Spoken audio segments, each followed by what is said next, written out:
วันพุธที่ 26 มิถุนายน 2567 นางสาวพิไลวรรณ แตงขาว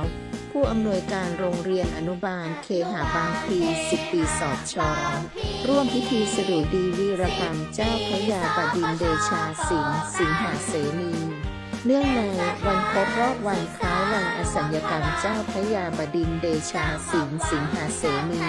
เพื่อเป็นการน้อมรำลึกและเชิดชูเกียรติในวีรกรรมของเจ้าพระยาบดินทร์เดชาสิงห์ สิงหเสนี มีการประกอบพิธีวางพวงมาลัยสักการะเจ้าพระยาบดินทร์เดชาสิงห์ สิงหเสนี ณ โรงเรียนบดินทร์เดชาสิงห์ สิงหเสนี สมุทรปราการ